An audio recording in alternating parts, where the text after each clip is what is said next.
সবাই ছি ছি করেছিল বিনয়কে। আত্মীয় স্বজন থেকে শুরু করে পাড়া প্রতিবেশী, বন্ধু বান্ধব কেউ আর বাকি ছিল না। আত্মীয়দের মধ্যে কেউ কেউ তো আবার ফোন করে যা নয় তাই বলেছিল। বিনয়ের নিজের ছোট মামা পর্যন্ত বলে বসল, কাজটা ঠিক করলি না বিনয়, তোর মায়ের আত্মা শান্তি পাবে তো? কত বড় পাপ কাজটা করলি বলতো? তোর মা কত ভালো মানুষ ছিল, পাড়া প্রতিবেশীর সাথে কত ভালো সম্পর্ক ছিল, অথচ মায়ের শ্রাদ্ধের অনুষ্ঠানটা ঠিক করে করলি না? কতই বা খরচ হতো, টাকার তো অভাব ছিল না। বিনয় ছোট মামার কথাকেও গুরুত্ব দেয়নি, বরং মামার মুখের ওপর বলে দিয়েছিল, বাজে খরচ করার কোনো মানে হয় না। পাড়া প্রতিবেশীদের অনেকেই বিনয়কে নিচু নজরে দেখেছিল, বলেছিল স্বার্থপর ছেলে। তা না হলে মায়ের শ্রাদ্ধের অনুষ্ঠানটা না করে থাকতে পারে? মানুষটা মরেও শান্তি পেল না, যাকে বলে হাড় কিপটে। সেদিন বিনয় কারো কথাতেই কর্ণপাত করেনি, নিজের যেটা ভালো মনে হয়েছে সেটাই করেছিল। আমাদের পাড়াতেই থাকতো বিনয়, বয়সে একটু বড় হলেও বন্ধুর মতোই মিশতাম আমরা। বিনয়ের বাবা যখন মারা গিয়েছিল তখন দেখেছিলাম ঘটা করে শ্রাদ্ধের অনুষ্ঠান করতে। পাড়া প্রতিবেশী থেকে শুরু করে আত্মীয় স্বজন, সে যেন এলাহি ব্যাপার। অনেকেই বলেছিল, খুব কম বাড়িই আছে যারা শ্রাদ্ধের অনুষ্ঠানে এত আয়োজন করে। গ্রামের লোকের খাওয়া দাওয়ার কোনো ত্রুটি রাখেনি। কিন্তু বিনয়ের মা মারা যাবার পর অনেকেই ভেবেছিল বিনয় সেই আগের মতো এলাহি আয়োজন করেই লোকজনকে খাওয়াবে। বিনয় কিন্তু তা করেনি, নিমন্ত্রণ করে একটা লোককেও খাওয়ায়নি। মায়ের পারলৌকিক ক্রিয়া সম্পন্ন করে পরের দিনই কলকাতার বাড়িতে ফিরে গিয়েছিল। যেদিন চলে গেল সেই দিন বিকেলে বাসস্ট্যান্ডে বিনয়ের সাথে আমার লাস্ট দেখা হয়েছিল। মুখে একটু হাসি রেখেই বলেছিল, আসি রে। তারপর থেকে বিনয়ের সাথে আমার আর দেখা হয়নি। তবে শুনেছি মায়ের শ্রাদ্ধের পাড়া প্রতিবেশীকে নিমন্ত্রণ করে না খাওয়ানোর দরুন বিনয় যতবারই গ্রামে এসেছে বিনয়কে কথা শোনাতে কেউ ছাড়েনি। মানুষের এই ধরনের আচরণ সত্যি মেনে নেওয়া যায় না। বিনয়ের বাবা শ্রাদ্ধের অনুষ্ঠানে অত আয়োজন করেও মানুষকে দেখেছি নিন্দে করতে। খাওয়া দাওয়া নিয়ে অনেক ভালো মানুষকেও দেখেছিলাম বাজে মন্তব্য করতে।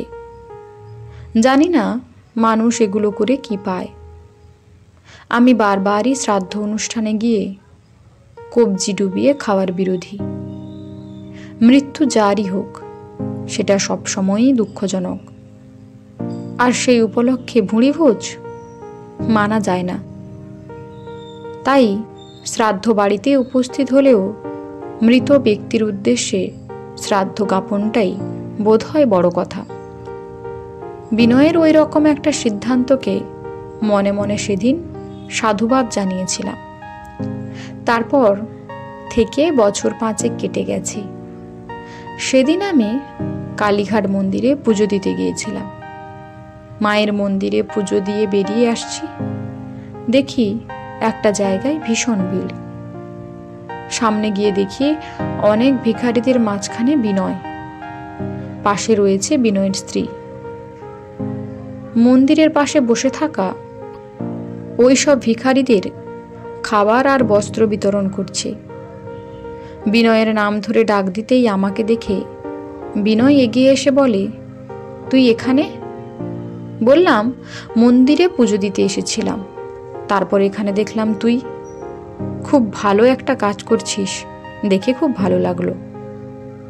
বিনয় মৃদু হেসে বলল, বছরে 2 দিন এই মন্দিরে আসি, বাবার আর মায়ের মৃত্যুদিন। ওই 2 দিন এসে এই গরিব মানুষদের একটু খাওয়াই আর একটা করে নতুন বস্ত্র দিই। তবে আজ এসেছি, আজ আমার মায়ের মৃত্যুদিন। কথাগুলো শুনতে শুনতেই মনে পড়ে গেল 5 বছর আগের কথা। মায়ের শ্রাদ্ধে গ্রামের মানুষকে খাওয়ায়নি বলে কত কথাই না শুনতে হয়েছিল বিনয়কে। কেউ বলেছিল কিপটে, কেউ বলেছিল স্বার্থপর, কত খারাপ কথাই শুনতে হয়েছিল। অথচ আজ বিনয়। কথাগুলো তখন ভাবছি। বিনয় বলল, জানিস অভি, ঘটা করে শ্রাদ্ধের অনুষ্ঠানে ভুড়িভোজ করে খাওয়ানো, আমি এটা একদম মানতে পারি না। আমি দেখেছি বাবার মৃত্যুর পর অত আয়োজন করেও তবুও কথা শুনেছি। কার মুখে চিংড়িটা মনের মতো লাগেনি, কার পাতে কাতলার পিসটা ছোট পড়েছিল। এসব শুনতে গিয়ে নিজেকে ভীষণ ছোট মনে হচ্ছিল। তারপরেও আমাকে জিজ্ঞেস করতে হয়েছিল তাদের কাছে গিয়ে, রান্নাটা ঠিকঠাক ছিল তো, খাওয়া দাওয়ার ত্রুটি হয়নি তো। জানি না মৃত্যু উপলক্ষে খাওয়ানোর এই রীতি কতটা যুক্তিযুক্ত। নিজের মনকে প্রশ্ন করেও উত্তর পাইনি। আমার বাবা তখন মারা গেছেন। সেটা শোকের অনুষ্ঠান ছিল। বাবার ছবির দিকে তাকিয়ে চোখে জল এসে যাচ্ছিল। যাদের জন্য আমরা এত সুন্দর একটা পৃথিবী উপহার পেয়েছি, সেই বাবা মাই আমাদের কাছে পৃথিবী। তাই পৃথিবীর কাছে আমরা আজীবন ঋণী। তুই বলতো, শ্রাদ্ধানুষ্ঠান উপলক্ষে ভুড়িভোজ করে ঋণ শোধ করা যায় কি? মায়ের শ্রাদ্ধে কাউকে না খাওয়ানোর জন্য হয়তো গ্রামের লোকের কাছে সেদিন খারাপ হয়েছি, কিন্তু আমি মনে করি শোক শ্রাদ্ধ সবটুকুই ভিতরকার ব্যাপার। তাই প্রতি বছর এইভাবেই পিতৃঋণ মাতৃঋণ একটু একটু করে শোধ করার চেষ্টা করব। বাবা মায়ের ঋণ তো কখনোই শোধ হয় না, তবুও তাদের আত্মার শান্তির জন্য আমার এই সামান্য প্রচেষ্টা মাত্র। বিনয়ের এমন কাজ দেখে আমি প্রশংসার কোনো ভাষা খুঁজে পাইনি। কি যে বলবো সেটাই ভাবছিলাম। বাবা মায়ের ঋণ সত্যিই শোধ করা যায় না।